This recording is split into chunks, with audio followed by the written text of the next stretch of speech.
आयो बाबा बहन मिसी को आज जो तो मांझी बाबा नेवता पेड़ा दिसोम पेड़ा अतु पेड़ा आज जो तो को गिदरा सलाम को दुला। अभी हम लोग के बीच बिरसादा हॉल में बात रखे, इसलिए मैं हॉल में बात नहीं रखता हूँ। मैं भी कुछ आप लोगों के साथ सीखने का प्रयास किया हूँ। सवाल ये है, अभी जो ये जितना भी हॉल में बात को रखे संथाली अपनी बात आते, मैं उनका एक एक धारा एक एक एक्ट के तहत उसका जवाब मैं आप लोगों के पास रखने का प्रयास कर रहा हूँ। सबसे पहले ये विस्थापन का मामला जो ये इन्होंने कहा कि यहाँ का आदमी जी पा रहा है और न मर पा रहा है।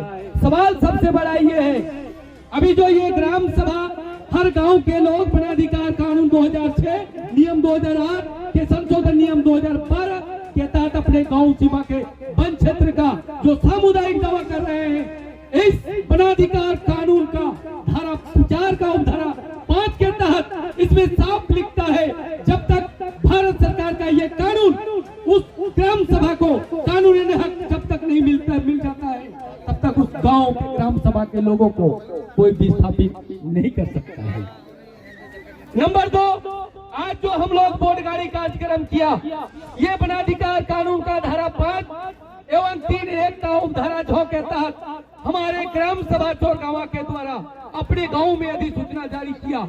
आज के बाद चोरगांवा ग्राम सभा के लोग 2855 एकड़ वन भूमि का जो सामुदायिक दावा वनाधिकार कानून का धारा 3(1) का उपधारा 6 के तहत किया है, इस ग्राम सभा के पूरब में तिलैया लालपनिया, पश्चिम सीमाना मुरपा, उत्तर सीमाना लुगु पहाड़, दक्षिण सीमाना नारंग, इस चारों ग्राम सभा के बीच में जो चोरगांवा ग्राम सभा 2855 एकड़ वन भूमि का सामुदायिक दावा किया है।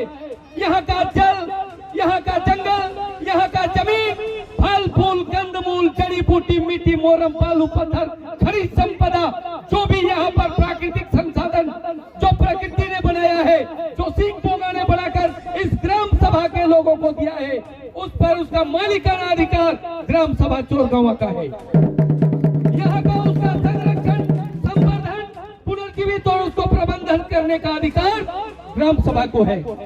अभी हम लोग बात करते हैं, अभी जो हमारे पूर्व वक्ताओं ने बहुत सारी बातों को रखा, हमारे पूर्वजों ने अंग्रेजों के साथ लड़ाई किया, अंग्रेजों ने देखा यहाँ के आदिवासी, यहाँ के मूलवासी जान दे सकते हैं मगर जमीन नहीं दे सकते हैं। अंग्रेजों ने देखा यहाँ के आदिवासी, यहाँ के मूलवासी गोली खा सकते हैं, फांसी पर चढ़ सकते हैं, लेकिन अपना जमीन से बेदखल होना पसंद नहीं करते हैं।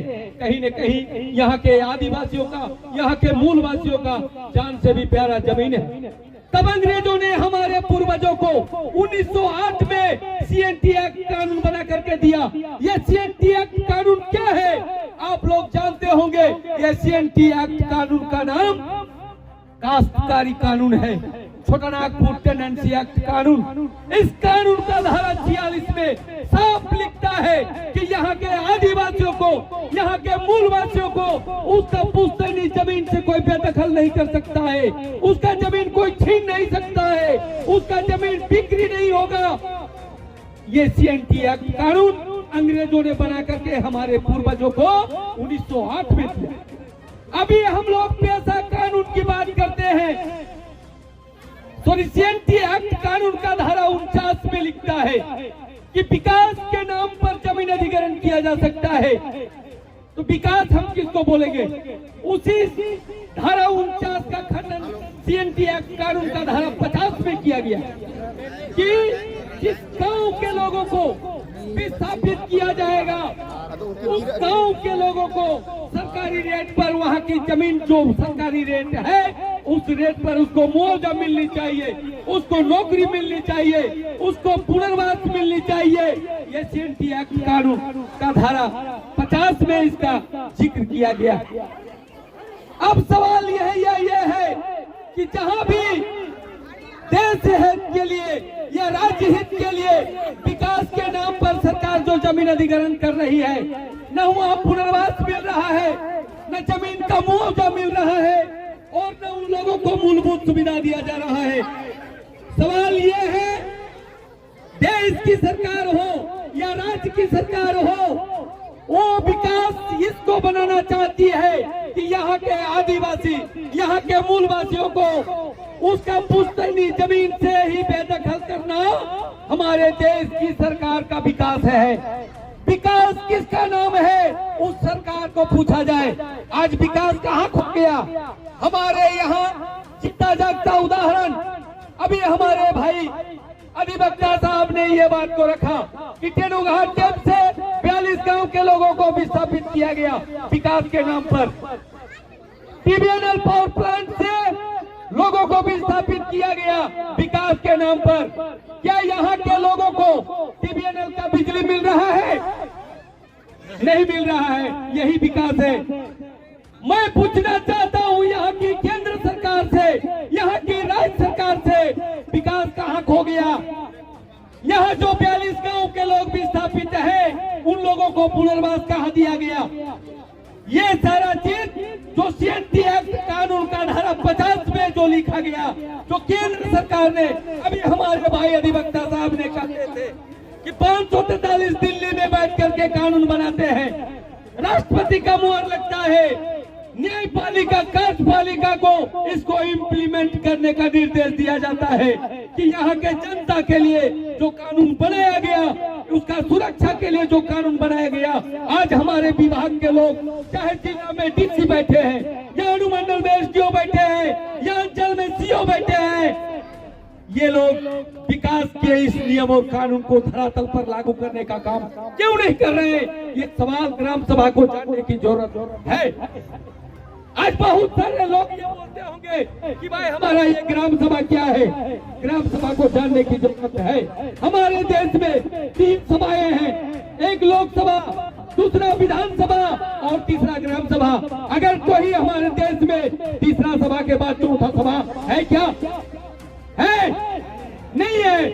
देखिए हमारा केंद्र सरकार, अभी कौन है केंद्र में हीरो? मोदी जी। ये मोदी जी का सरकार 5 साल के बाद गिर जाएगा, किसी को गिराने का जरूरत नहीं पड़ेगा। अभी हमारा राज्य झारखंड का हीरो कौन है? हेमंत जी। 5 साल के बाद हेमंत जी का भी सरकार गिर जाएगा। 5 साल के बाद हेमंत जी को सरकार बनाना पड़ेगा। हमारा ग्राम सभा का गिरेगा क्या? नहीं। क्या हम लोग 5 साल के बाद नया मंजिला बनाएंगे? नहीं नहीं। क्यों? क्योंकि IPC एक्ट 1965 की धारा 243 का उपधारा 1 में केंद्र सरकार ने 1965 में ही ग्राम सभा को एक ऐसा स्वतंत्र संगठन बनाया है, एक ऐसा इकाई बनाया है जो हमारा ग्राम सभा कभी भंग नहीं होगा, न लोकसभा न विधानसभा, सबसे ऊंचा ग्राम सभा। आज हमारे इस ग्राम सभा को जागने की जरूरत है। हमारे पूर्वजों से जब हमको कानूनी हक नहीं मिला था, हमारे पूर्वजों से लाठी और गोली से अंग्रेजों के साथ लड़ने का काम किया था, अंग्रेजों के साथ लोहा लेने का काम किया था। आज भी ये इतिहास है। चाहे सिद्धू कानू का आंदोलन हो, जात्रा टाना भगत का आंदोलन हो, चौहान विद्रोह हो, बिरसा मुंडा का आंदोलन हो, सिद्धू कानू का आंदोलन हो, आज हम लोग क्या कर रहे हैं? नेता लोग उन लोग को भजा रहे हैं। सिद्धू कानू हमरा था, तिलका मांझी हमरा था, बिरसा मुंडा ये किया, फलना ये किया।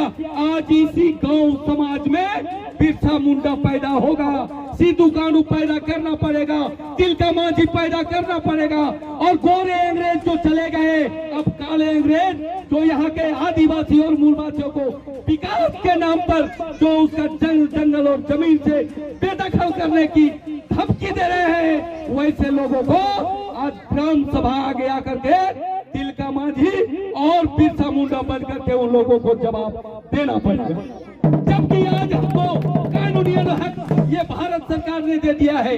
जब हमारे लिए खसी कटाया, आज हम पूछ के लिए क्यों रुसे हैं? सरकार को ये सवाल करना पड़ेगा, ये जानने की जरूरत है। इसलिए अभी हम लोग बिरसादा ने इस बात को भी रख दिया कि हम लोगों ने 11/11/2022 को उपायुक्त बोकारो को घेरने का काम किया। अगर लोगों घंटाबाड़ी का मेला नहीं रहता तो हम लोग पूरे बोकारो का सारा व्यवस्था को ठप करने का प्लान बनाया था। लेकिन बीच में हम लोगों का लुगुबुरु घंटाबाड़ी का मेला में बहुत सारा हम लोगों को क्षति पहुंचा। जिस तरह का हम लोगों ने प्लान बनाया था हम लोग उपायुक्त के नहीं दिखा पाए। लेकिन उपायुक्त महोदय ने यह भी बात कहा था कि 15,000 लोग हैं। अगर लुगुबुरु घंटाबाड़ी का मेला नहीं रहता तो 25,000 की तादाद में पूरे बोकारो को जाम करने का हस्ती ग्राम सभा रखती है। और मैं आज इस मंच में घोषणा करता हूँ कि ग्राम सभा का महत्व को उपायुक्त महोदय ने नहीं रखा और यहाँ के विभाग लोग जो केंद्र सरकार का कानून बनाया। अभी हम लोग एक दिन प्रेस वार्ता की 130 ग्राम सभा के लोग तेनुघाट में करेंगे और उस तेनुघाट में 130 गांव का ग्राम सभा का लोग अब हम लोग दोबारा चिट्ठी उपायुक्त महोदय को और डीसी को हम लोग देने नहीं जा रहे हैं।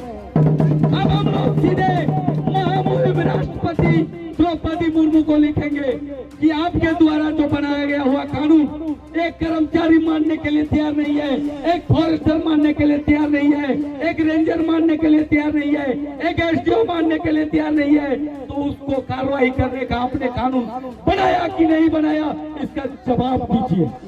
इस वनाधिकार कानून का धारा 5 का उपधारा 7 में साफ लिखता है हर ग्राम सभा के द्वारा वैसे पदाधिकारियों को हम लोग एफआईआर करेंगे। इंट्रोसिटी एक्ट अधिनियम 2015 आदिवासी उत्पीड़न अधिनियम 2015 के तहत उन लोग पदाधिकारियों को हम लोग एफआईआर करने का काम करेंगे। अगर कानून मेरे लिए है तो कानून उसके लिए भी होना चाहिए। ये कानून केंद्र सरकार ने बना करके हम लोगों को दिया है। मैं माननीय हमारे हाई कोर्ट के अधिवक्ता बिरसा हांसदा जी से मैं आग्रह करूंगा कि बिरसा मुंडा इस दुनिया से चला गया तो अभी हमको बिरसा हांसदा के रूप में वो बिरसा मुंडा हम लोगों के साथ है। और मैं अभी हाई कोर्ट के 3 अधिवक्ता हम लोगों के साथ इस लड़ाई में सहयोग करने के लिए आ रहे हैं। एक सुप्रीम कोर्ट का अधिवक्ता के साथ भी हम लोगों का वार्ता हुआ। उन्होंने ये भी कहा कि इस आंदोलन को लड़ने के लिए अगर यदि हमको जरूरत पड़े आप लोगों हम लोग फोन करें, मैं बोकारो आने के लिए तैयार हूं और इस आंदोलन में आप लोगों के साथ हूं। इसलिए मैं आप लोगों से गुजारिश करूंगा इस लड़ाई को हमारा पूर्वज भी जल जंगल जमीन का लड़ाई लड़ा और आज हम भी इस जल जंगल जमीन की लड़ाई लड़ रहे हैं। हम ये कानूनी लड़ाई लड़ रहे हैं। उन विभाग के लोगों को हम लोग यही कह रहे हैं कि केंद्र सरकार अगर हमारे लिए कानून बनाया है तो ये अधिकार हमको मिलना चाहिए। अगर ये अधिकार तुम देने के लिए तैयार नहीं हो तो इस अधिकार को हम छीन लेने के लिए तैयार होना पड़ेगा। यही चंद बातों के साथ मैं अपनी बातों को विराम देता हूँ। सभी जितने भी उपस्थित भाई बहन माता बहनों सबों को मैं क्रांतिकारी झारखंडी जोहार पेश करता हूँ। धन्यवाद।